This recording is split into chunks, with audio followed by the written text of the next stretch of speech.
Assalamualaikum warahmatullahi wabarakatuh. Perkenalkan, nama saya Maharani Isnaini dengan NIM 220305501072 dari kelas F Program Studi Gizi Fakultas Ilmu Keolahragaan dan Kesehatan Universitas Negeri Makassar.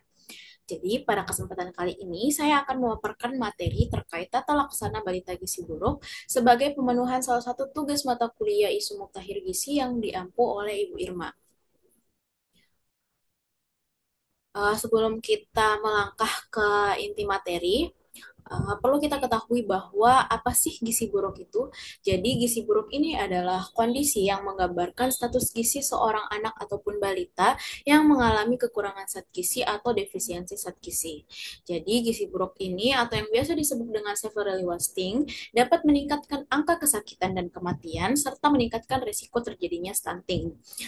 Untuk upaya penanggulangan gizi buruk ini dilakukan dengan pencegahan melalui penemuan dini dan memobilisasi masyarakat serta penanganan sesuai dengan tata laksana kasus yang terintegrasi baik dengan pelayanan rawat inap maupun rawat jalan.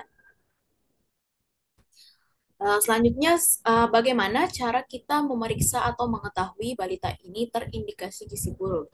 Jadi ada 3 poin yang bisa kita lihat untuk mengetahui seorang anak ataupun balita itu mengalami gizi buruk. Yang pertama itu ditinjau atau dilihat dari pengukuran antropometri dengan indeks berat badan menurut panjang badan ataupun tinggi badan yang menghasilkan nilai Z-score kurang dari -3 standar deviasi. Yang kedua, ada pengukuran lingkar lengan atas yang menghasilkan hasil pengukuran kurang dari 11,5 cm untuk usia 5 sampai 69 bulan. Dan yang ketiga bisa dilihat dari pitting odem bilateral yang ditemukan pada kedua punggung kaki yang bisa kita lihat jika terdapat cairan yang menumpuk di kedua punggung kaki dan apabila ditekan selama 3 detik itu akan sulit kembali ke bentuk semulanya. Baik, untuk materi selanjutnya yaitu fase perawatan dan pengobatan gizi buruk pada balita.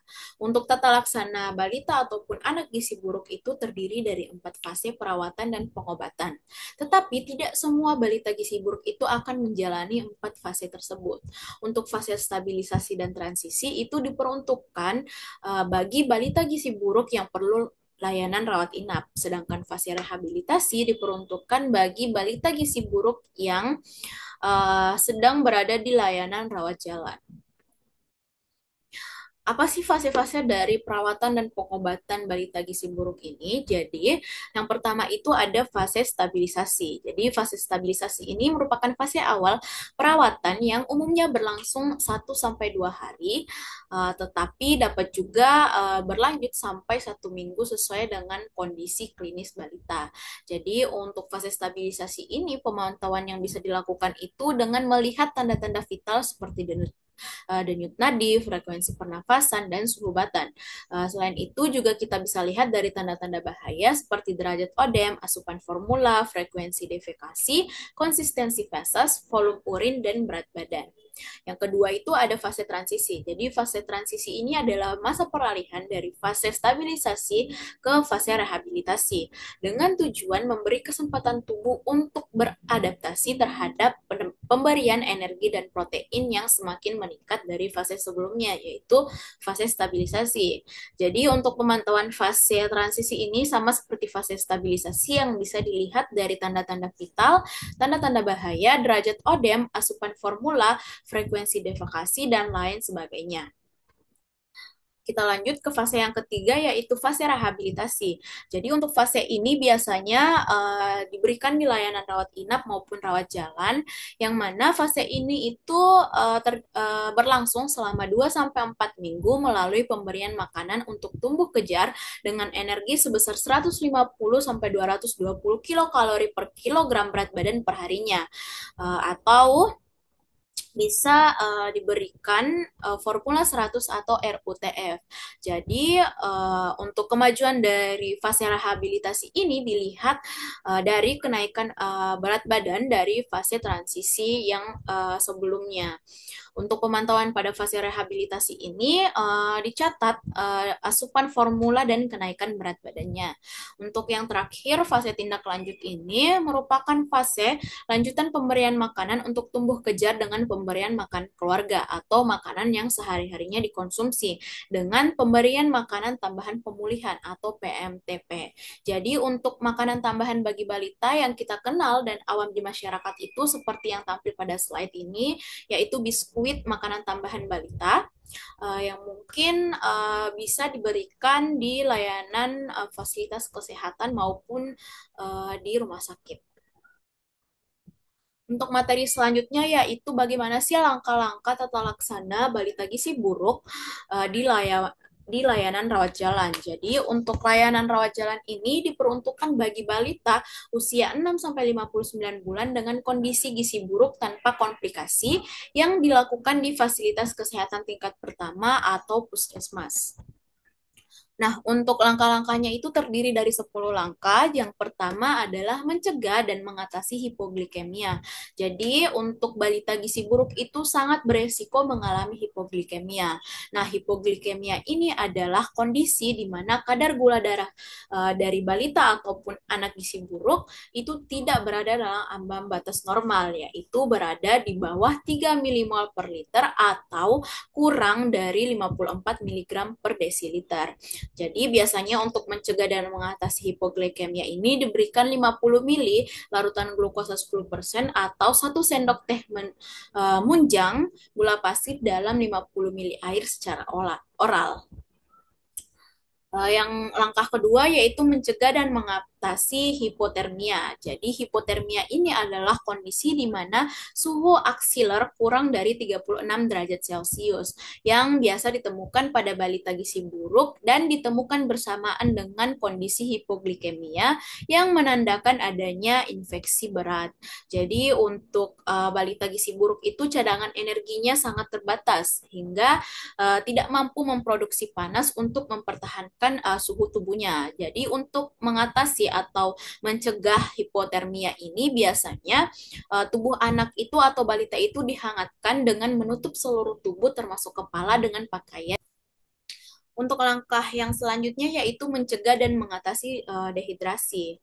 Jadi untuk diagnosis dan derajat dehidrasi pada balita gizi buruk itu sulit untuk ditegakkan secara akurat dengan tanda atau gejala klinis saja. Tetapi semua balita gizi buruk dengan diare atau penurunan jumlah urin itu dianggap mengalami dehidrasi. Pada dehidrasi yang ringan ataupun sedang itu diupayakan untuk memberikan terapi dehidrasi secara oral. Apabila tidak memungkinkan secara oral, cairan diberikan melalui pipa nasogatrik. Untuk mengatasi dehidrasi ini bisa dengan memberikan resomal yang terbuat dari oralit yang diencerkan atau gula pasir atau larutan elektrolit yang dikenal dengan mineral mix dan air. Baik, untuk langkah selanjutnya yaitu memperbaiki gangguan keseimbangan elektrolit. Jadi biasanya pada balita gizi buruk ini terjadi gangguan elektrolit, cairan maupun mineral. Untuk mengatasi gangguan keseimbangan elektrolit tersebut diberikan mineral mix yang ditambahkan ke dalam formula WHO atau formula 75 maupun 100 dan risomal. Jadi untuk tubuh dari balita gizi buruk ini relatif mengandung kadar natrium lebih tinggi dan kaliumnya lebih rendah dibandingkan anak normal lainnya. Oleh karena itu, pemberian cairannya tidak boleh mengandung kadar natrium tinggi dan anak ataupun balita gizi buruk ini harus tetap mendapatkan tambahan kalium. Jadi untuk pemberian elektrolit ini untuk mengatasi gangguan elektrolit yang diberikan kalium itu terkandung mineral mix yang ditambahkan ke dalam formula 75 dan formula 100 atau resomal. Untuk langkah yang selanjutnya ini yaitu mengobati infeksi. Jadi biasanya balita gizi buruk itu seringkali menderita berbagai jenis infeksi, tapi biasanya tidak ditemukan tanda atau gejala seperti demam ataupun yang lainnya. Oleh karena itu biasanya balita gizi buruk itu dianggap menderita infeksi pada saat datang ke fasilitas kesehatan dan diberikan antibiotik. Jadi Untuk menangani infeksi ini biasanya diberikan antibiotik kepada semua balita gizi buruk dan biasanya juga dilakukan imunisasi campak jika balita berusia lebih dari 6 bulan dan belum pernah mendapatkan imunisasi atau belum pernah diimunisasi campak sebelum usia 6 bulan. Untuk langkah yang selanjutnya yaitu memperbaiki kekurangan zat gizi mikro. Jadi seperti yang kita ketahui tadi bahwa gizi buruk itu adalah kekurangan atau defisiensi zat gizi ya, entah itu zat gizi mikro ataupun zat gizi makro. Nah, untuk zat gizi mikro ini yang seperti kita ketahui yaitu vitamin dan mineral. Jadi biasanya pada balita gizi buruk itu ditemukan juga defisiensi zat besi ya, atau ditemukan anemia pada balita gizi buruk. Tetapi untuk balita anemia tidak disarankan diberikan zat besi pada fase awal karena ini dapat menekan nafsu makan dari balita tersebut sehingga adanya penurunan berat badan. Nah, zat besi ini juga dapat memperberat infeksi bila diberikan terlalu dini. Jadi, bila balita gizi buruk mendapatkan RUTF dengan komposisi sesuai dengan rekomendasi WHO, maka tidak perlu diberikan suplementasi zat gizi mikro lagi, kecuali ditemukan tanda-tanda klinis seperti kekurangan vitamin A pada mata dan atau ada riwayat menderita campak dalam 3 bulan terakhir. Maka, balita tersebut diberikan suplementasi vitamin A dosis tinggi sesuai dengan umurnya. Untuk yang selanjutnya itu langkah selanjutnya yaitu memberikan makanan untuk fase stabilisasi dan transisi. Jadi untuk langkah ini biasanya diberikan untuk balita ataupun anak gizi buruk di layanan rawat inap. Nah, baik, kita masuk pada langkah selanjutnya yaitu memberikan makanan untuk tumbuh kejar. Jadi, pada fase rehabilitasi biasanya terjadi replesia atau pemulihan jaringan tubuh sehingga diperlukan energi dan protein yang cukup. Makanya pada fase ini diberikan energi sebesar 150 sampai 220 kilokalori per kilogram berat badan per harinya dengan protein 4 sampai 6 gram per kilogram berat badan per harinya. Jadi untuk terapi gizi yang diberikan itu bisa berupa formula 100 atau RUTF yang secara bertahap dan ditambah makanan yang padat gizi. Oke, untuk langkah selanjutnya yaitu memperbaiki stimulasi untuk tumbuh kembang. Jadi biasanya untuk balita gizi buruk itu terjadi keterlambatan perkembangan mental dan perilaku. Biasanya di sini pada langkah ini kita libatkan orang tua dalam mendampingi anaknya untuk menstimulasi agar bisa mengejar ketertinggalan perkembangan dari balita tersebut. Jadi stimulasi ini diberikan dengan 4 aspek, yaitu aspek kemampuan dasar seperti kemampuan gerak kasar, kemampuan gerak halus, kemampuan bicara dan bahasa, serta kemampuan sosialisasi dan kemandirian setiap hari selama 25-30 menit secara intensif. Dan untuk langkah yang terakhir yaitu persiapan untuk tindak lanjut di rumah. Jadi untuk persiapan tindak lanjut di rumah ini dapat dilakukan sejak di layanan rawat inap. Jadi untuk kriteria sembuh dari gizi buruk ini bisa dilihat dari nilai SIG score dengan indeks berat badan menurut tinggi badan atau panjang badan yang menghasilkan nilai lebih dari -2 standar deviasi dan pengempuran lingkar lengan atas dengan nilai lebih dari 12,5 cm dan sudah tidak adanya piting odem bilateral yang biasa ditemukan di kedua punggung kakinya.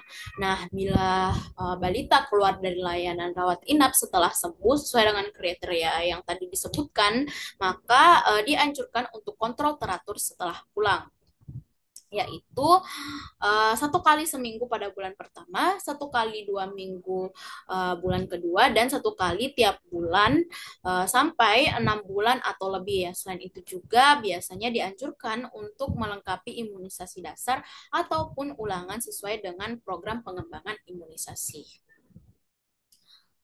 Baik, itulah tadi 10 langkah dan 4 fase pengobatan dan tata laksana pencegahan dari balita gizi buruk. Nah, ini bisa kita lihat tadi 10 langkah dan fase-fasenya yang saling berkaitan, di mana fase stabilisasi ini biasanya terjadi di hari pertama dan kedua, fase transisi terjadi di hari ketiga dan sampai ketujuh, fase rehabilitasi di minggu kedua sampai minggu keenam, dan fase tindak lanjut biasanya terjadi di minggu ketujuh sampai dengan minggu 26 dengan masing-masing langkah penanganan yang tadi dijelaskan. Baik, itulah tadi pemaparan dari saya terkait tata laksana balita gizi buruk dengan 4 fase pengobatan dan 10 langkah tata laksana balita gizi buruk.